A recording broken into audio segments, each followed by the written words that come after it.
Hi, I'm Eve and I use any pronouns. And I'm Phoenix, I use they, them pronouns. And this month we are discussing The Spell Shop by Sarah Beth Durst. Yeah. Surprisingly, I enjoyed this. I know. I went into it thinking this is going to be, like, fine, right? Like, I assumed it would be, like, good but not great. And I really loved it. Yeah. I had a great time reading it. I was very pleasantly surprised. Very pleasantly surprised indeed. Because I was scared it was going to be another, like, Red Scholar's Wake kind of situation. Yeah. I was worried, but I was pleasantly surprised. Yeah, thankfully it was not that. Thank God it wasn't that. The Spell Shop is cozy fantasy.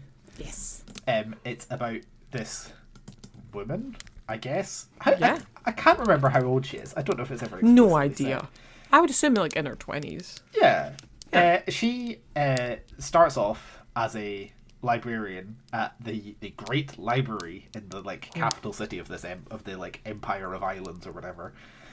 And right at the start of the book, the capital city of the Empire is undergoing a violent, fiery revolution, and the library starts to burn down because that's apparently what you do. What they do. So our main character, Kiela?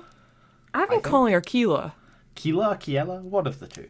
Our main character, along with her sentient spider plant friend, Kaz, they pack up what books they can grab into a boat and sail away and and end up heading to the island where Kiela grew up. Or Country. where she was very young. Yes. Yes, Country. Country. And then from there on, it's just like cozy fantasy. She finds her parents' cottage that she was like a young kid in and starts to like renovate it and decides to try and become self-sufficient and like farm, and then ends up having to use some of the magic from the books that she's stolen from the library to like grow things fast. And start like repairing the island because the island's magic is all like out of balance, and so she decides to set up like a secret spell shop in the cottage under the guise of it being a jam shop. Yeah, which I love. I love that a lot. There's also a romance like thing going on with a guy from the island who she briefly interacted with as a child and does not remember until she later remembers him. Because the impression is that they left the island when she was still really quite young. And most of her growing up happened in the city. Empire, in the city, yeah. But then there was still, I would say she was at least like 8, 9. Yeah, that's until she left the island. Doesn't give us specific ages. I don't think so. Or if it does, I don't remember. I don't remember numbers. They don't exist. Can't prove numbers are real. Exactly. Yeah. I doubt it. Yeah. Shall we quickly just go through call pile? Yes. Yes. Please. Do you want me to? Is that what please means? Yeah. I mean, we are using the call pile system made by Book Roast, which I always get it wrong, but we're going to try. Which goes through different categories. We total the category. We score the categories out of 10. We round that all up and then divide our big number by 7 to get our final score of the book.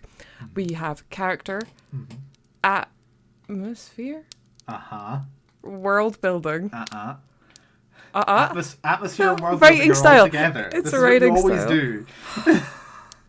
Please, just continue. Characters, atmosphere / world building. That's one category. God damn it. Okay. The W stands for writing style. Writing style. Then we have plot, intrigue, logic, and enjoyment. And like you said, we add it all up, divide by 7, and get a score out of 10. Yes. What was your score? 7.1. I was 8.7. Really? I feel like balance has been restored. and we're It back to really like a has. more normal, like how our scores compare to each other. Because Yeah. the past few times we've either been really close or slightly different. I feel like Yeah. this is back to like early days when it was like there was like a full point and a bit between our scores. Yeah. This feels like traditional Hearth Yeah. and Tome. Yeah, exactly. We're back on track now. Exactly. Because the wee free men, that was too close. Yeah. Off with their heads also very close. Yeah. I think for that one I scored higher than you. I think you might be right, yeah. And even though, don't read that book. No. Yeah. Anyway. So you've got Yeah. 8.7. Yeah. 8 points. And I've got 7.1. We've swoopity swapped our sevens. Score. Nice. Should have given it 7.8, then it would be even better. Damn, that would have been It's not good. good enough. I'll change it right now. But in traditional fashion, we are also here with a lovely, lovely beverage to share with you today. Would you Yeah. like to kick us off with your mocktail? Yeah, so I've gone for a raspberry mojito mocktail. Ooh! Because raspberries, most of the jam that she makes in this book, she grows raspberries Oh, yeah. and makes raspberry jam. So I was Yeah. like, immediately my brain was like, I need to incorporate raspberry somewhere in the drink. And then I came across this recipe for a raspberry mojito mocktail, which is really tasty, by the way. Hell yeah. So you use a couple of cups of raspberries and some mint leaves.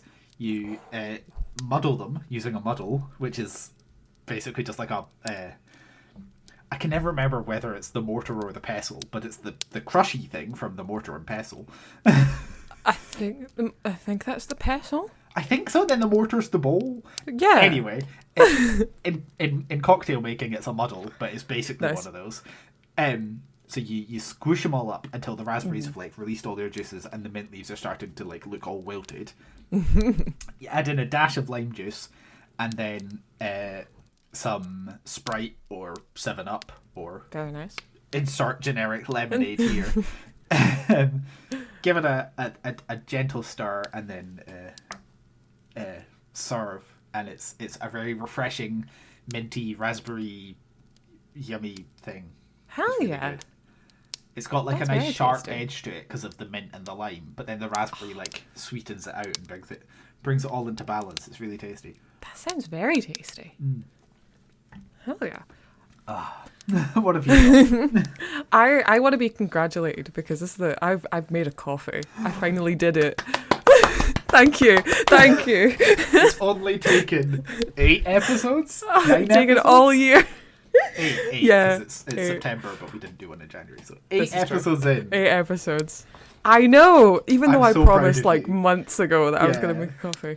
I knew the traditional route would have been going for like the raspberry as you did yourself, but I knew you would do a raspberry one, so I was like, you know what she eats a ton of? Cinnamon buns.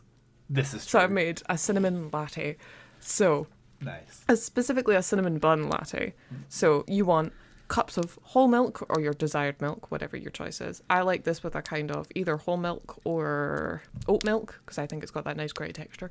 You can add as much sugar or as little sugar as you like, but the main thing is you want your strong brewed coffee, a whipped milk, and you want I used vanilla extract, but you can also use vanilla syrup or whatever kind of syrup you'd like. I also used ground cinnamon to put on top, and I also used cinnamon syrup to put in it as well. Cinnamon. Cinnamon.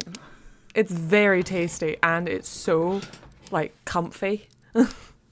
I love Yeah. cinnamon coffee. Cinnamon coffee is delicious. And you can specifically get cinnamon bun syrup out there. I've seen it in the wild. Interesting. But I like using like just cinnamon syrup as for mine. I think it's Sounds delicious. like the kind of thing you'd find in like TK Maxx. Right, it does. Like, no offense to TK Maxx, but I feel like TK Maxx always has like the weirdest They like, do. food related things. I agree. I think I've gotten quite a few like weird off-brand pumpkin ones where it's like pumpkin sunset Oh. or something. Oh, a pumpkin A sunset. pumpkin sunset. What's a pumpkin sunset when it's at home? A pumpkin sunset. Great, I think. Very orange, I would assume. It was extremely orange. Yeah. But no, this is delicious, and I'm just proud I made a coffee. Yeah, no, I'm very impressed. I've already finished it. Yeah, I mean, my mojito mocktails down to the last dregs. I've been drinking it all morning. Yeah.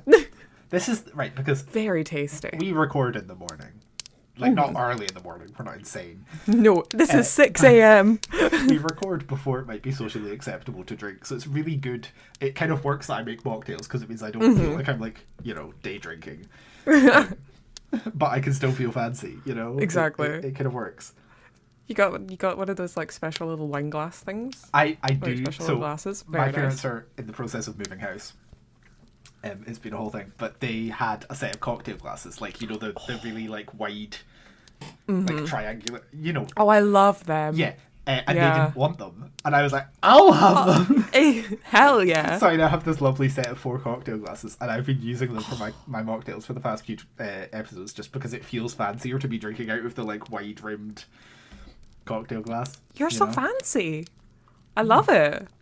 I'm sorry, Even you're at better, Bookclub they with a were very free fancy. because I just got them. Perfect. I didn't have to buy them myself. It was great. That's even better. You inherited them. That's even fancier. Yeah, that's how I should put That's it. Yeah, even fancier. my inherited cocktail glasses. Exactly. Yeah. Yes. Quite the Push up a inheritance. monocle. Okay. Okay, so let's start off with characters. Yeah. I gave gave it it. Oh, sorry. Go ahead. Oh, no, go ahead. No, go ahead, please. I give it a 6. I gave it an 8. For the most part, I really liked the characters. I'm a big Yes. fan of them. Yes. Specifically, Kaz and Meep are Kaz my and favourite Incredible. So Kaz obviously is a sentient spider favorite lamb. guys. Yeah. Meep is a sentient or at least semi-sentient. I think sentient. Just can't speak like Kaz can. Yeah. Cactus. I love that. That I love. Kiela accidentally brings to life in the process of testing some magic. Exactly. I love how they're described as when they walk. They're using their little pines that go. The little cactus spines. So cute. Yes. Meep they are adorable. And Meep and Kaz sort of get together, I guess. The implication certainly is that they're like a couple in the latter half of the book, which is very sweet. It's so sweet. I really liked them. I really love how Meep also feels like Keela is like their auntie. Yeah. Yes. Is their chaos aunt. There's like a specific conversation about it where Kayla's like, am I their mum or what? And Kaz is like, no, I think they consider you as like a man. Which, it makes sense. Yeah. Because it gave Keela kind of a little bit of a midlife crisis of like, I'm a mother. I'm a mother now. Oh no. Yes. It's very, They very were cute. incredibly sweet. Yeah. I love how Meep also just only says the word Meep, Meep, to the yeah. entire thing, and Keela didn't think to name them Meep to the entire time. Yeah. But I love how them and Kaz have like an immediate friendship, and it's just Yeah. very, very sweet. It's And adorable. It it's really so sweet. is. Yeah. I love the idea of the like sentient plant Right. friends. I think love it's really that. cute. I like as well that Kaz is not like a familiar. It's not like Kaz is his own thing, and he just happens to. He's like he chose to be friends with Kiela, and I like Yeah. that. I like that it's not some like in unequal relationship, right? It's not like Yeah. one of them serves the other and like that. They're Exactly. friends. They're That was cute. they're best pals. Yeah. And I love how Keela never hears that how much Kaz like loves her as well. And so I was like, Keela's my only family, but she doesn't hear that. So she's like, oh, Yeah. he must be just saying something about me. And I love them. I love their relationship so much because it's like Yeah. I chose Keela to be my friend, and I really love that. Yeah, it's really sweet. Yeah, it's so sweet. A little found family. Yeah. It's very friend family. It's very With your- cozy. Chaos aunt who's got social Yeah. anxiety. Exactly. I feel that. I also quite enjoyed the they end up later in the book sort of calling themselves a coven, but Yes, there's the Pinecone Coven. locals to the island Bryn, Edie, and Olina, Yes. something like that, who are they've also Edie and Ulina remember Kiela and her parents from before.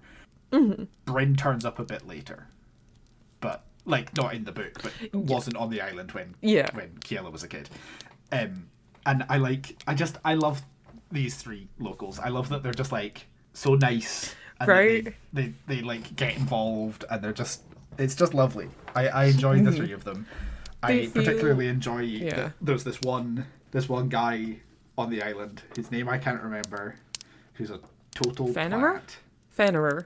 That's his name, thank you. Who's like the stereotypical, like, get off my lawn, sort of like grumpy older man who hates everybody and nobody likes him. And I like that I think Edie is his like direct neighbour. And deliberately provokes him. And then acts all innocent about it all the time. Is great. I love that so much. He's your stereotypical kind of like, I hate the world old man. Yeah. And I did love that he left at the end. Yes. That's he was just very good. Petty throughout, and I respect how much he stayed petty. Look, consistency, you know. Consistency. Exactly. Yeah. I love Bryn so much. Mm-hmm. Bryn, I think, is my favourite. Yeah, so out of all of them. Bryn runs a bakery. Yeah. And kind of, they came to the island quite a while after because of like some history with their tribe battling another, and there was like a forbidden romance off screen. Yeah. But now she's like has this bakery with, I think, Tobin is the Torben. Like I've written it down as Tobin. Tobin. Is also there like helping out and stuff. I can't remember if they're related or not. So I don't think so. I think he is described as being her nephew, but isn't actually. It's like family members who aren't like technically related. Yeah, gotcha. I think that's part of. So when she turned up there initially, the people from her tribe came to look for her, and the rest of the village lied for her and were like, "No, we don't know who that is." And this woman, Bryn, she's been here her whole life. The whole time. And, you know, this is her sister, and this is, you know, and so the sort of cover story, I think, quite kind of became real, and basically she is now just his aunt, even though she's love that. Like, by blood or marriage his aunt.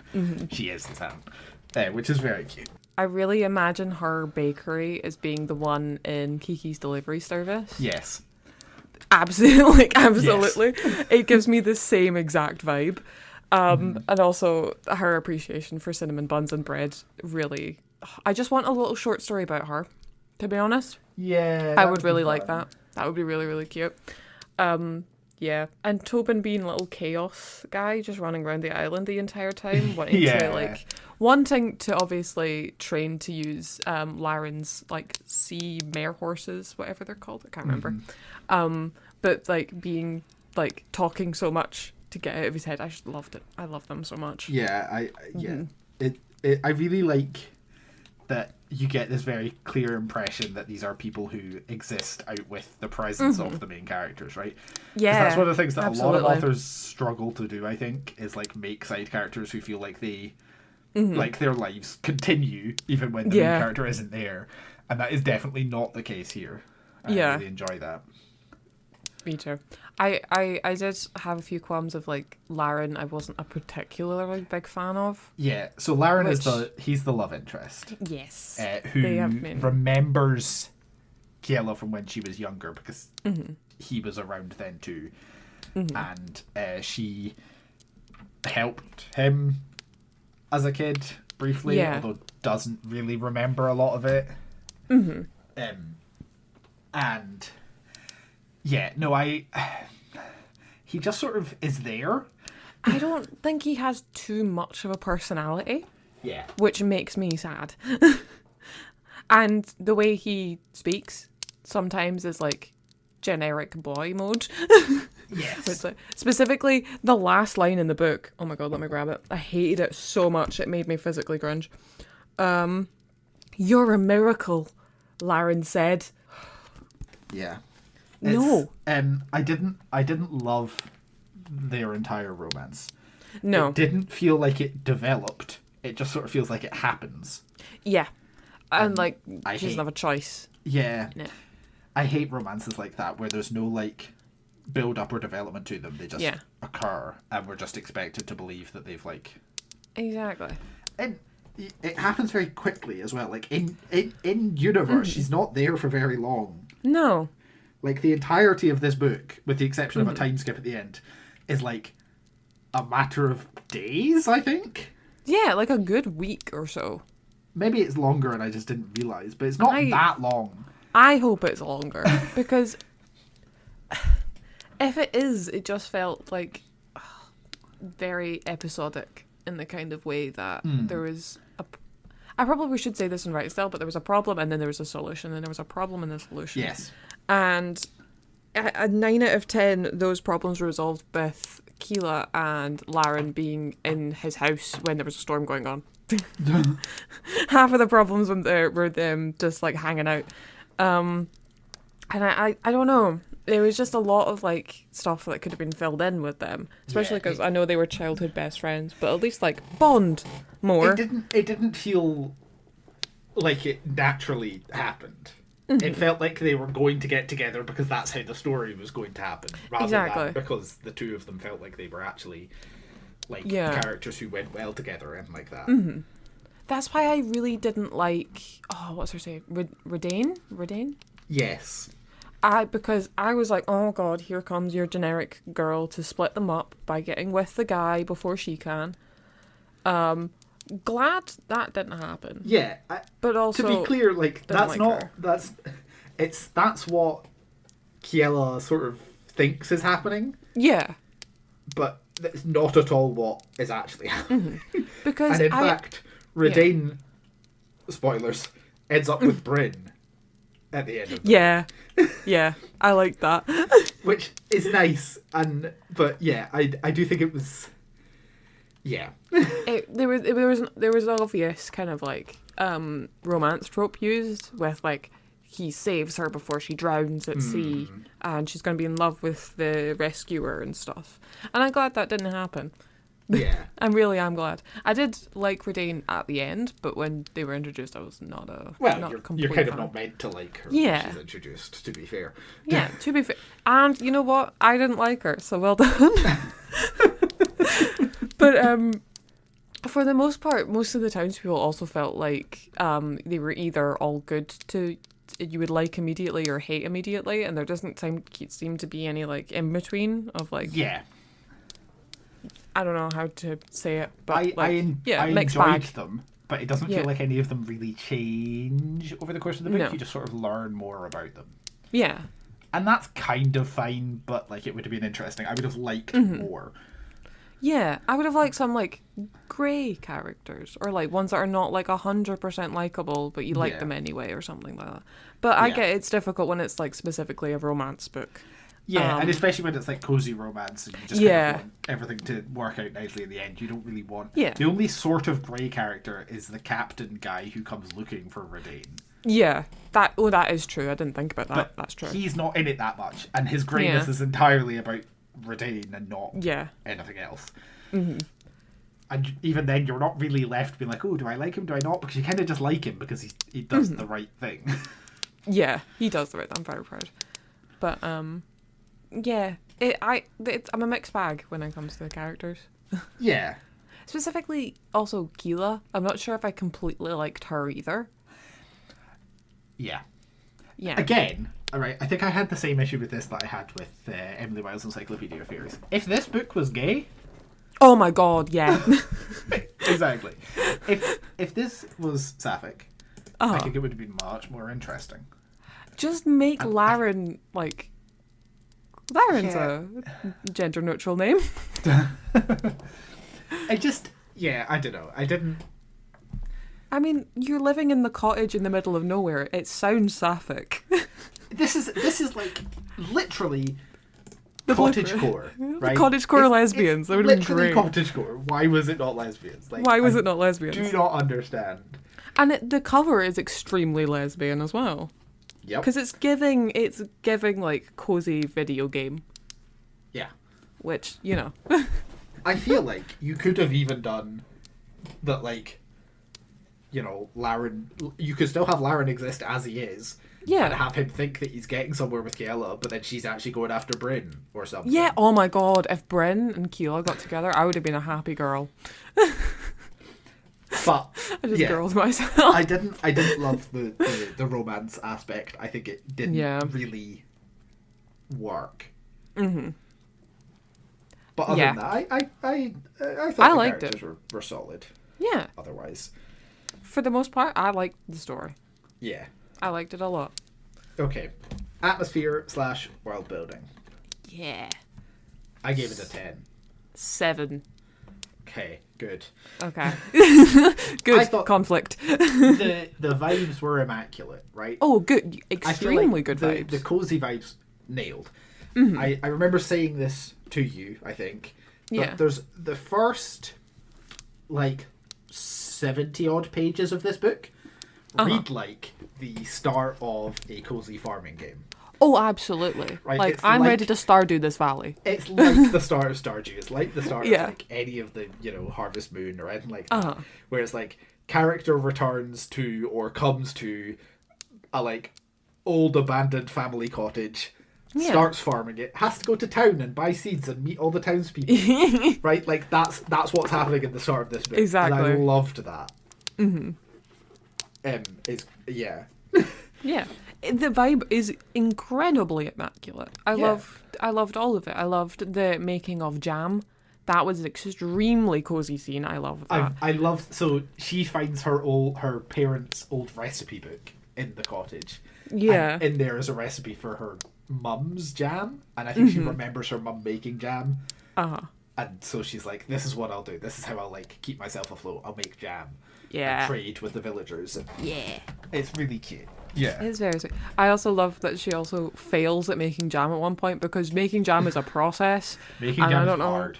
It's so difficult. And when she first made the first batch and it went really well, I was like, oh, this is going to be the typical person who's great at making jam she's just- immediately. uh-huh. But no, she failed. It was great Yeah. because jam is a process. Yeah. But No, I was also glad that because again, Yeah. it would have felt unrealistic if she just got it every time and it was fine every yeah, time. exactly. I really enjoyed also the fantastical creatures around the island. Mm-hmm. I loved them so much, like the cats, the winged cats. Yep, there's the winged And cats and there's the like mer tree horses. spirits and the mer horses. The like bear tree spirits. Oh, I love them Yeah. so much. Them having a huge impact on the story at the end was very, very Yeah. sweet to see. Uh-huh. Because I was like, again, where are they gonna put her? Like with the horses, they'll drown her. It's stuff that I would have liked more of, but I understand why Yeah. there's not more of it because I- that's not what this book is. I would I have just liked wish it more was. about the winged cats, purely they're- because they're- there's one on the cover, They're and I was like, mentioned where? a lot, right? Yeah. In like throwaway lines. Yeah. But there's very little actual information given about them, and Right. that's a shame. I'm just like, is this the pigeon of the island, or Exactly. is this like It's like what's the vibe here? exactly? I would I have do loved like- if there was like a character who like kept them, or like I like nurtured them. Well, there's a specific reference at one point as well when there's a storm that happens, Mm-hmm. and it talks about how all the villagers, like, when there's a storm coming, they leave their like roof windows open for a bit so all the cats can take shelter inside people's houses, and then they Yeah. close all the windows when the storm happens. So that the cats, because the cats know that they'll be protected, and the people know that it's worth protecting the cats. And I thought that was really sweet. I like the idea of this sort of Yeah. symbiotic thing happening. Yeah, they're a part of the community. It's very Yeah, exactly. sweet. It's like the community just knows to just like let the cats inside because there's a storm coming. You don't Yeah. leave them out, and it's that was nice. That was nice. I liked that. I would have just loved to know anything about them, Yeah, like at all. Because yeah. Can They- we have like this world, but in the style of like Emily Wilde or Natural History of Dragons? that would have been good. I want somebody like studying like the that. animals of this world. I would love a footnote. These animals are actually cared for, blah, blah, blah, blah, blah, blah, blah. They have magical relatives. They are one with the trees.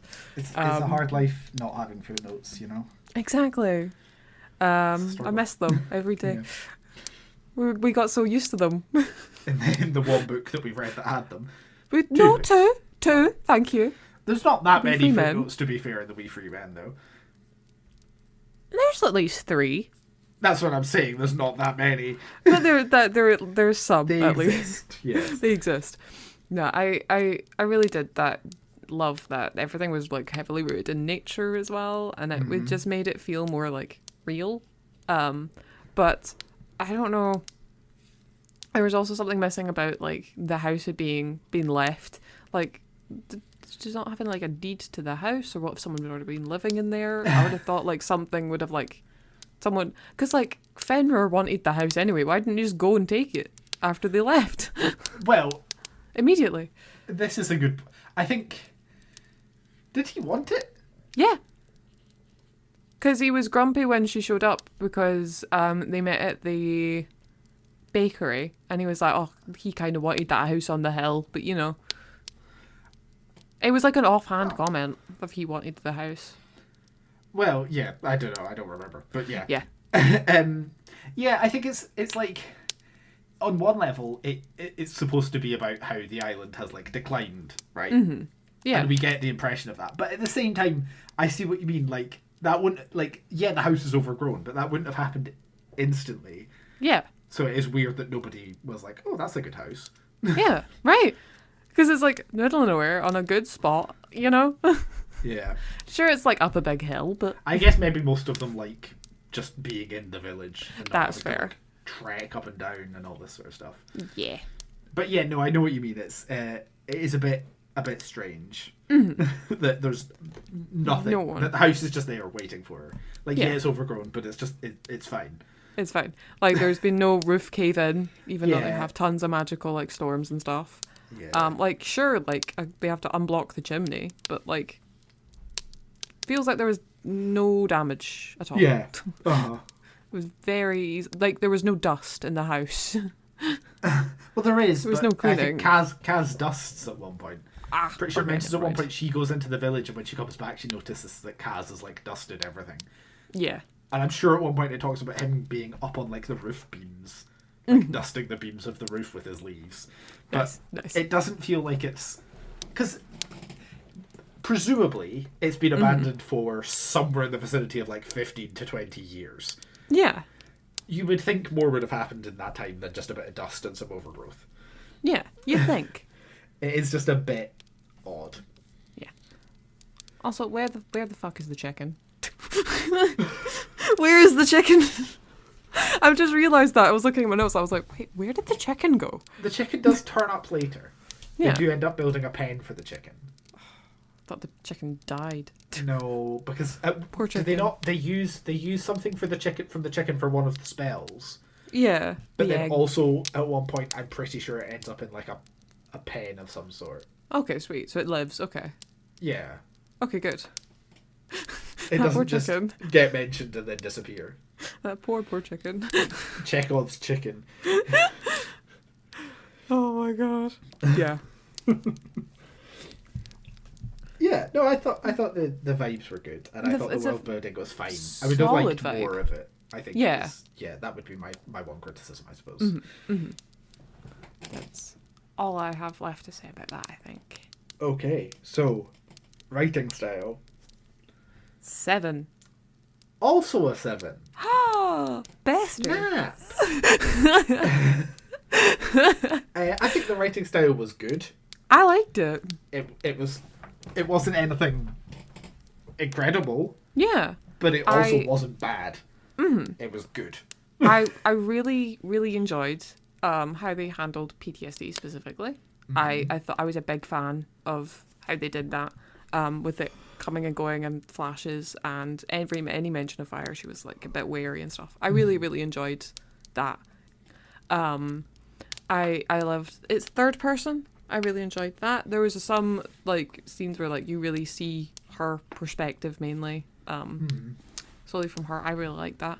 I will say once again, a bit episodic with the conflicts of Yes. coming and going. Yes, I sort Like, of one talked about gets this a solved. bit in Yeah. the plot section, but yes, Yeah. there's something about the way that it's laid out you almost feel like it would work better as like a series of stories. Yeah. Rather than one. Because it doesn't feel massively like one cohesive story start to finish. No. Yeah. Like, there's sort of an overarching thing of like Kiela becoming, you know, like one with the town. part of the village again. Yeah. But there's also like 7 or 8, not quite, but there's like a number of like smaller stories that are just sort of inserted in there that feel like they're not really connected much. Yeah. And, yeah. It would have been, I could have seen it as a bunch of like short novellas as a story. Yeah. Like, that would have been really cute. Yeah. And then you could have really dragged out that romance a bit more.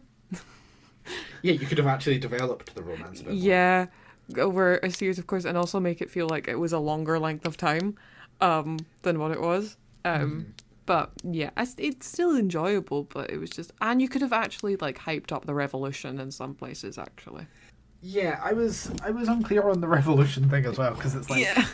Are we meant to think that the Empire was good and the Revolution's bad? Or are we meant to be like, know. The Empire was bad, the Revolution's also bad? Because I was kind of like, I don't know what either of these parties want, so I can't really... I think that, yeah. I couldn't make a decision of what I, like, if I wanted to be for the Yeah. Revolution or for the... Like, I'm very much not for the Empire hoarding, like, all the magic and stuff.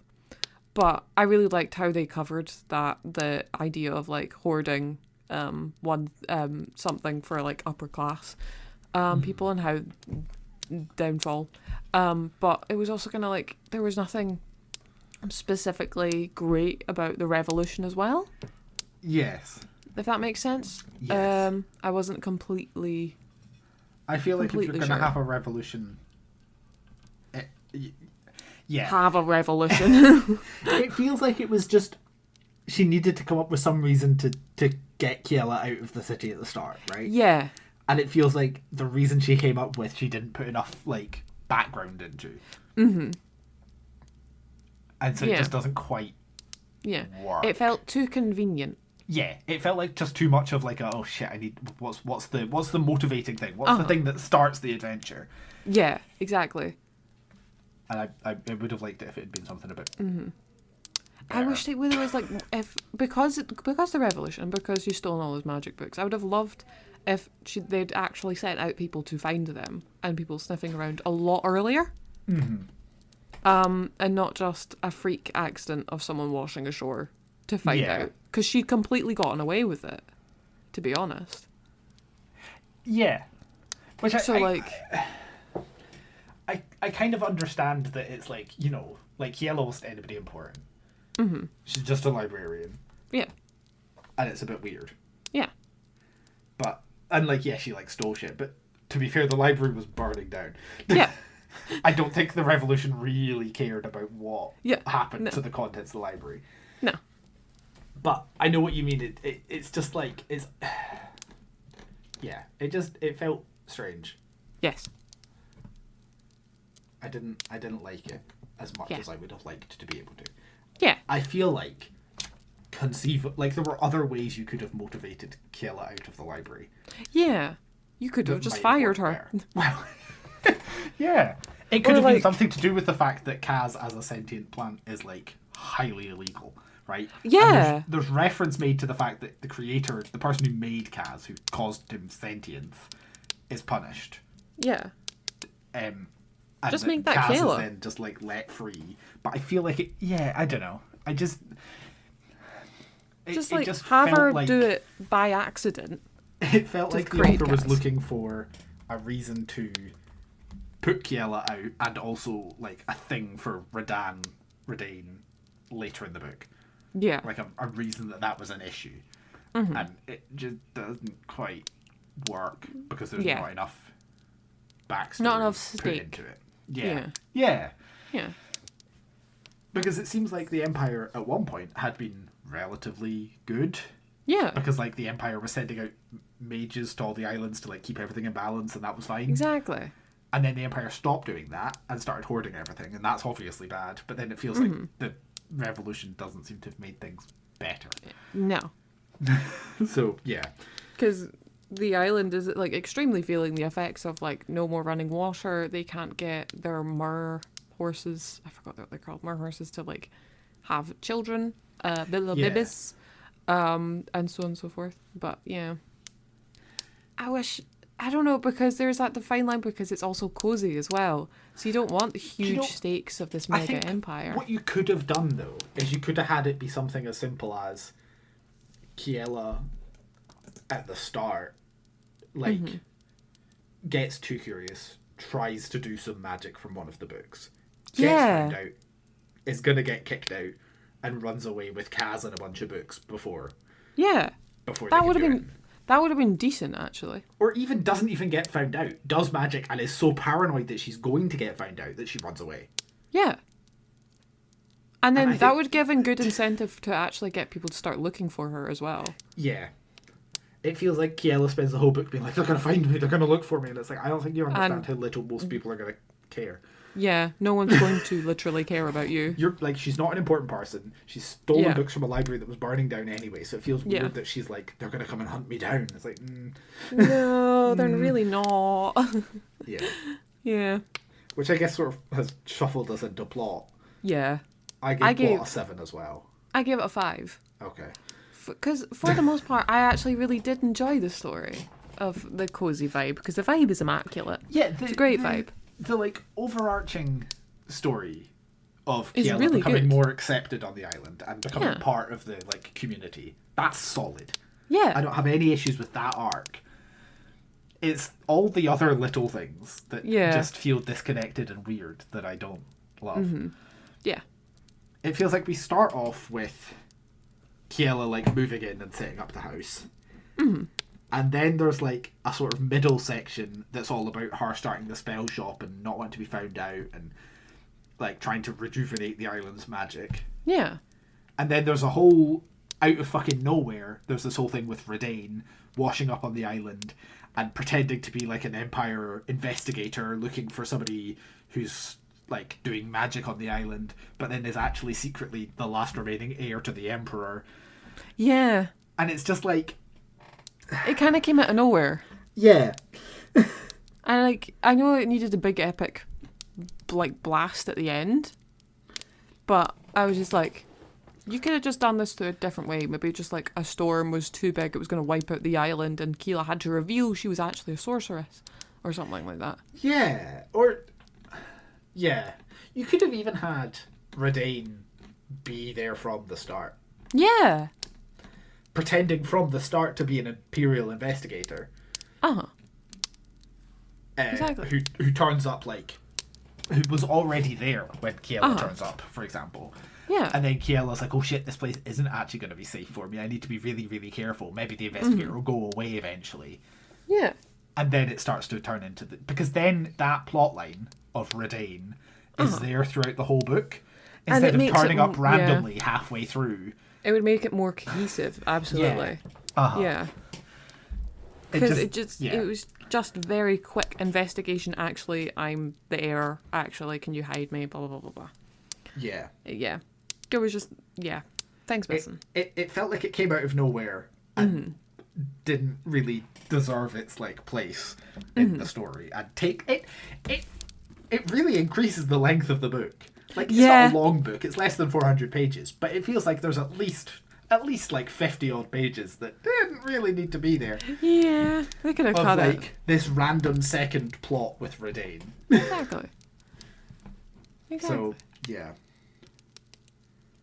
Exactly. But I thought the main plot was good, like you say.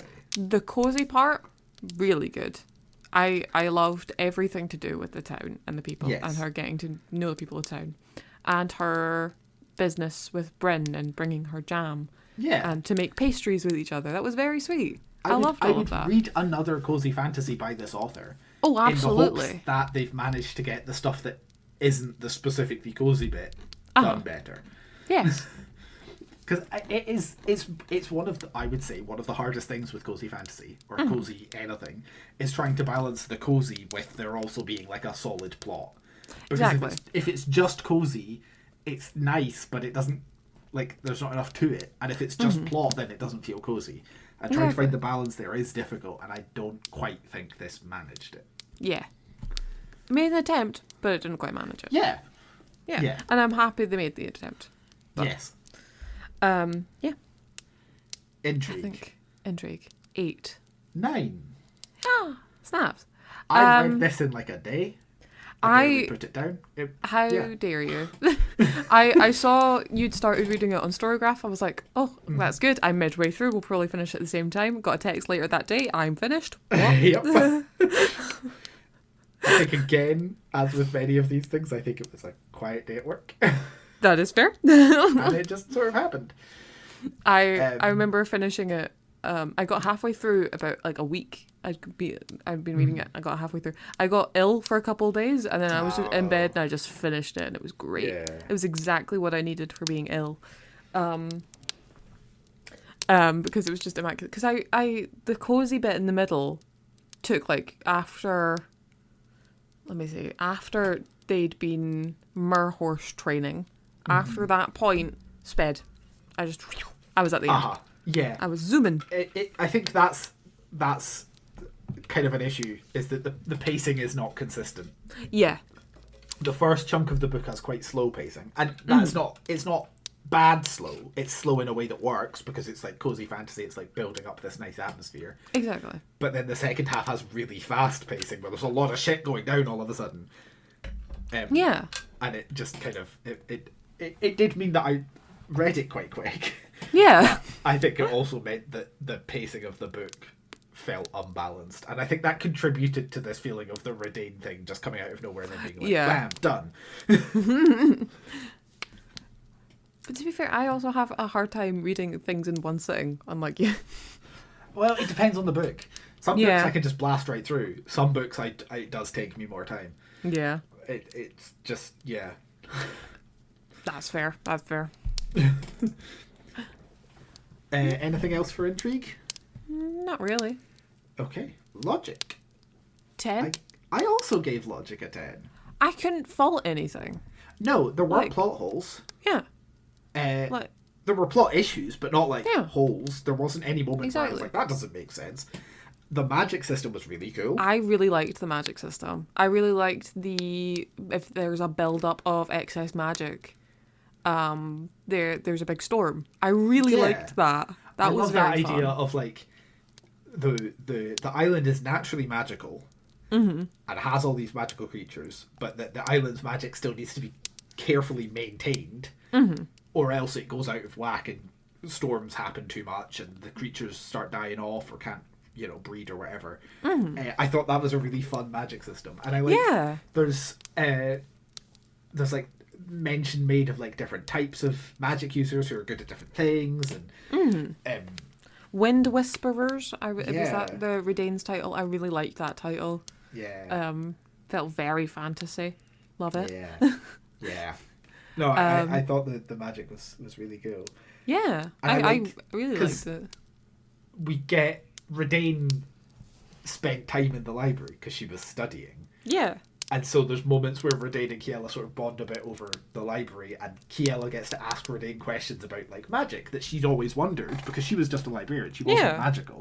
She wasn't doing the magic. She was just like categorizing and studying the books and stuff. Exactly. And so I thought it was really fun that like she gets to sort of ask this person who got the like formal training in magic, and together they start to put together that maybe the structure that was like assigned to the magic system wasn't quite as necessary as like the Yeah. training would have had them believe, sort of thing.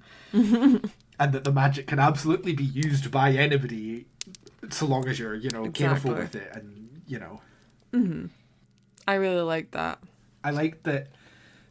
So the spell that she first works on is trying to like grow things to help like plants grow and stuff, and she spends time trying to get the like balance of the spell right so you don't end up with stuff growing too fast, or because she wants it to look natural. And I like that there's like bits where she's like piecing together the logic of the magic system, being like, oh, it depends on how Exactly. you say certain syllables of the word, and and how much of Yeah. a certain ingredient you use, and if you substitute this ingredient for that, then it'll have a slightly different effect. And I thought that was really cool. Exactly. Or there was one part where they were doing the growth spell at a tree and they were like, oh, but this says it needs to have an easterly wind or something. What if we just blow on it and it turns the tree into a bird?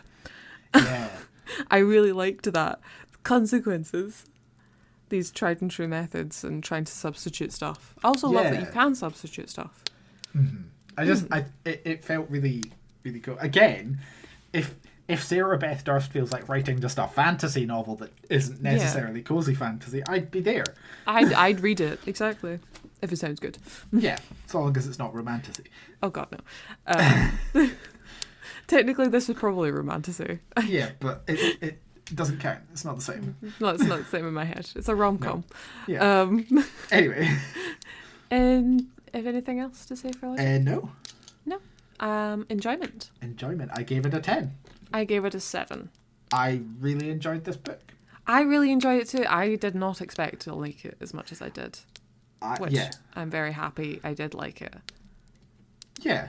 I think like the faults that I had with this book are more on the technical level. Yeah. And so I think from the point of view of just like how much fun I had reading it, rather than like once I started thinking about the book, that was where I was like, this is something I had an issue with or that. But just the process of reading it, I really enjoyed. I thought it was really good fun. Do you know what I would have liked though? Yeah. A map. Don't get me started. I mean, obviously I don't have the finished copy, but there is a section that says title art, but I'm assuming that's just title art and not a map. A map of the island would have been really cute. Yeah. A map. Yeah, I don't need like a map of the Empire, right? Oh god, no. We know Who needs two that? locations within the Empire, the main city and then the island. But I would have liked just like a little map of the island that shows like the village and her house and Laren's house and just sort of where everything is in relation to each other a bit better would have been fun. It's like a nice feature, you know? Yeah, especially with this fucking beautiful cover. Yeah. Map would have like really sold it. And she goes to a lot of different places around the island. Exactly. And I think having a little map of the island would have helped keep track of all these places a bit better. Yeah. But, you know. Yeah. That's fine. I also would have loved if Kaz was on the cover. Yeah. Instead of a random winged cat that isn't really part of the story. Which makes you think they're going to be a part of the story, and they're just not. Nope. Like, just tell me more about Kaz. Show me Kaz. Yeah. I want to see them. Yeah. Or Meep. Or Meep. Or both. Oh, actually, is there even a sign that says the shop? No, it doesn't. And they could have popped the shop, like, sign. Because there's a sign on the door, but there isn't. But anyway, the cover's gorgeous. It's gorgeous. The cover is very pretty, but yeah. Whoever did it, I don't know who did it, but it's fucking beautiful. Book recs? Yeah. Yeah. I have 3. Technically I have 2 specifically, but I just have 2 authors as also a recommendation. Travis Baldry and T. Kingfisher. Okay, so Travis Baldry I also had. Nice, so brilliant. That's good. Yeah. I mean, that's the obvious one, right? Yeah. Anytime you're talking cozy fantasy. Travis Baldry. Legends and Lattes, Bookshops and Bone Dust.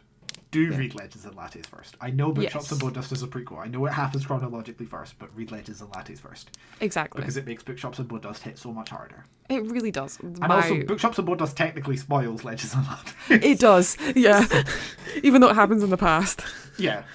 There's an epilogue that spoils Legends and Lattes. So read Legends and Lattes first. Yeah. Because the second one's my personal favourite. But yeah. Bookshops and Bone Dust I think was slightly better. Along the side of any really T. Kingfisher book would probably fit this. Specifically, what's it called? A Wizard's Guide to Defensive Baking, specifically, is very good. It's got, like this book, a lot of food in it, and I really enjoy that, as well as sentient, like, gingerbread men. So you can't really go wrong with sentient gingerbread men. So gingerbread men. Yep. I was trying not to fumble that word so hard. We did a great episode all about it. Yes, about both actually. Bookshops and Bone Dust and Wizard's Guide. That's true. Thank you. That's a very good point. Yeah. Yeah. Do you want speaking of ones, in fact, both of my other ones are ones we've also done episodes of. Oh, sweet. So Emily Wilde's Encyclopedia of Fairies Love. by Heather Fawcett. We have an episode on that. It's a great sort of cozy fantasy type thing with fairy studying. Realistic fae studying as well. Yeah, proper fae. Not fucking... Not sexified fae. No. Although one of them, technically. But one of them is quite most appealing. of them. Proper like folklore fucked up fae. Fucked up fae. Yeah, fucked up fae. We've got a whole episode on that one from a few months ago. Very, very good book. My other two aren't, we haven't done episodes on, but I've got a graphic novel, Snapdragon by Kat Leigh. Very cute, about a young girl who befriends the town's witch and discovers like strange magic within herself and around the town. It's very, very cute and very, very quick graphic novel as well. Gorgeous art. Gorgeous. Yeah, I love Snapdragon. It's so pretty. I love all the woodland creatures and stuff. Yeah. The aesthetic of it's really, really nice. My last one is Can't Spell Treason Without Tea. Yeah. By Rebecca Thorne. Which is, again, cozy fantasy. Sapphic. And it's beautiful. It's about the lesbians, and they go and open a tea shop in a small village in the middle of nowhere. See, this is why this sort of worked so well as lesbians.